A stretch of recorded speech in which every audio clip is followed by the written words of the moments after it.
यत्रो परमते चित्तं निरुद्धं योगसेवया यत्र चैवात्मनात्मानं पश्यन्नात्मनि तुष्यति सुखमात्यन्तिकं यत्तद्बुद्धिग्राह्यमतीन्द्रियं वेत्ति यत्र न चैवायं स्थितश्चलति तत्त्वतः यं लब्ध्वा चापरं लाभं मन्यते नाधिकं ततः यस्मिन् स्थितो न दुःखेन गुरुणापि विचाल्यते तं विद्यात् दुःखसंयोगवियोगं योगसंज्ञितम्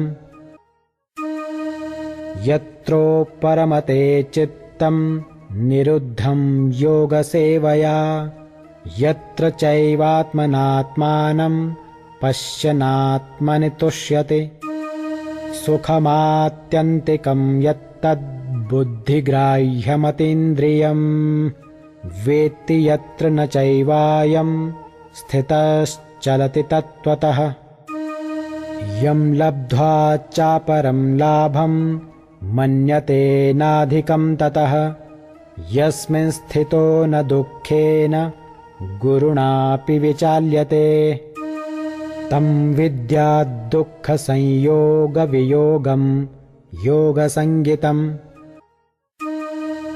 यत्रो परमते चित्तं निरुद्धं योगसेवया यत्र चैवात्मनात्मानं पश्यन्नात्मनि तुष्यति सुखमात्यन्तिकं यत्तद्बुद्धिग्राह्यमतीन्द्रियं वेत्ति यत्र न चैवायं स्थितश्चलति तत्त्वतः यं लब्ध्वा चापरं लाभं मन्यते नाधिकं ततः यस्मिन् स्थितो न दुःखेन गुरुणापि विचाल्यते तं विद्यात् दुःखसंयोगवियोगं योगसंज्ञितम्.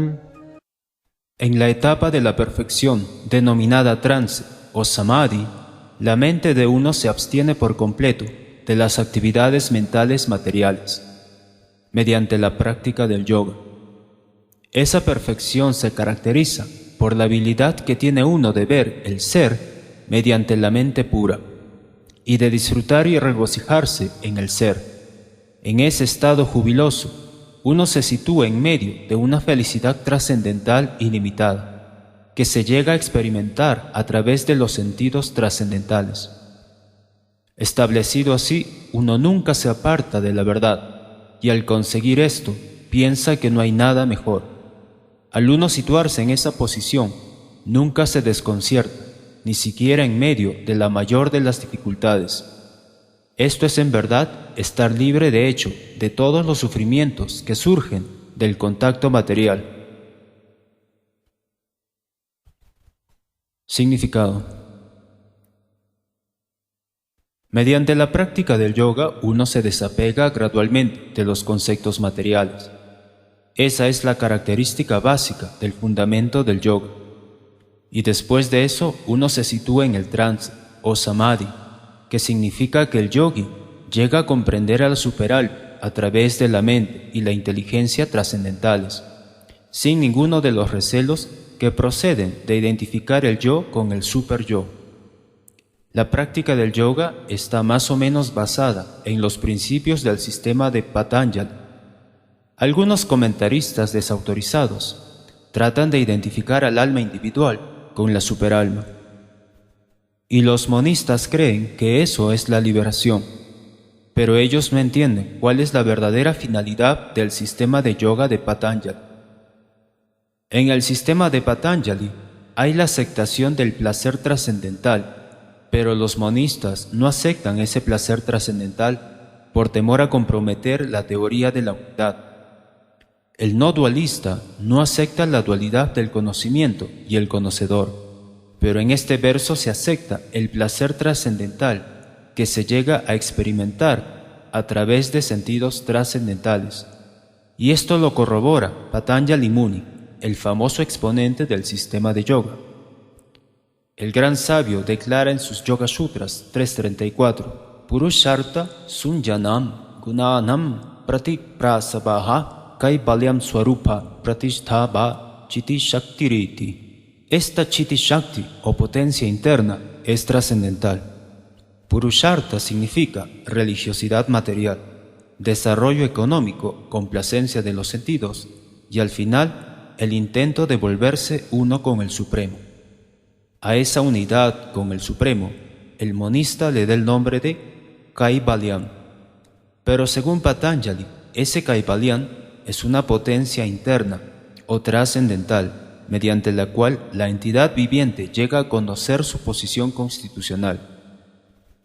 En palabras del señor Chaitanya, esa situación se denomina Chetodarpana Marjana, o la limpieza del impuro espejo de la mente. Esa limpieza constituye en verdad la liberación, o Bhava Mahadavagni Nirvapanam. La teoría del Nirvana, que también es preliminar, corresponde con este principio. En el Bhagavatam, esto se denomina Swarupena Vyavashtitihi. El Bhagavad Gita también confirma esa situación en este verso. Después del Nirvana, o del cese de lo material, se manifiestan las actividades espirituales, o el servicio devocional que se le presta al Señor, lo cual se conoce como conciencia de Krishna. En palabras del Bhagavatam, Swarupena Vyavashtitihi, esa es la verdadera vida de la entidad viviente. Maya, o la ilusión, es la condición de la vida espiritual contaminada por la infección material. Liberarse de esa infección material no implica la destrucción de la posición original y eterna de la entidad viviente.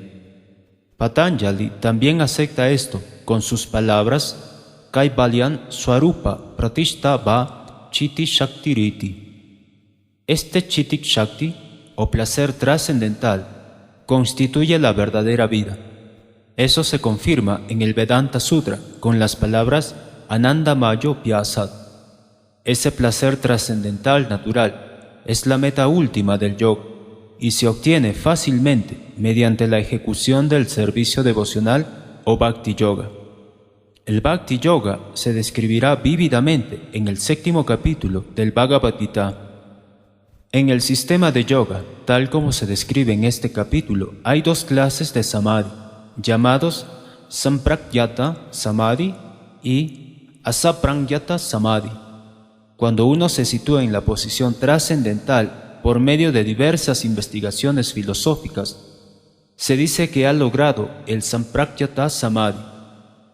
En el Asaprangyata Samadhi deja de haber toda relación con el placer mundano, ya que entonces uno se vuelve trascendental a toda clase de felicidad que procede de los sentidos. En cuanto el yogi se sitúa en esa posición trascendental, jamás es movido de ella. A menos que el yogi logre alcanzar esa posición, no tiene éxito.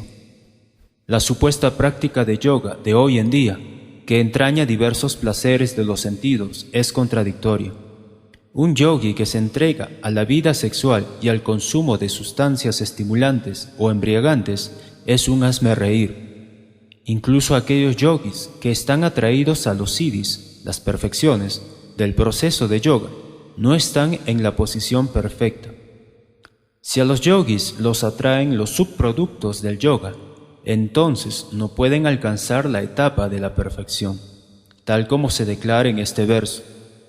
Por consiguiente, las personas que se entregan a la práctica ostentosa de proezas gimnásticas o de siddhis han de saber que la finalidad del yoga se pierde de ese modo. En esta era la mejor práctica de yoga la constituye el proceso de conciencia de Krishna, el cual no es desconcertante. Una persona consciente de Krishna se siente tan feliz en su ocupación que no ambiciona ninguna otra felicidad. Existen muchos impedimentos, especialmente en esta era de hipocresía, para practicar Hatha Yoga, Dhyana Yoga y Jnana Yoga. Pero ese problema no existe en la ejecución de Karma Yoga o Bhakti Yoga. Mientras exista el cuerpo material, uno tiene que satisfacer las necesidades del mismo, es decir, comer, dormir, defenderse y aparearse. Pero una persona que se halla en estado de Bhakti Yoga puro o en estado de conciencia de Krishna. No excita los sentidos mientras satisface las necesidades del cuerpo. Más bien, ella acepta las cosas básicas que se requieren en la vida, haciendo el mejor uso de una mala compra, y disfruta de una felicidad trascendental en el estado de conciencia de Krishna. A ella la tienen sin cuidado los sucesos imprevistos, tales como los accidentes, las enfermedades, la escasez e incluso la muerte de un pariente muy querido, pero siempre está alerta en lo referente a ejecutar sus deberes de conciencia de Krishna o el Bhakti Yoga. Los accidentes nunca la apartan de su deber, como se afirma en el Bhagavad Gita, Agama Pajino Nityastam Stitikshaswa Bharata. Ella soporta todos esos sucesos imprevistos porque sabe que ellos van y vienen y no le afectan sus deberes. De ese modo, ella logra la máxima perfección en la práctica del yoga.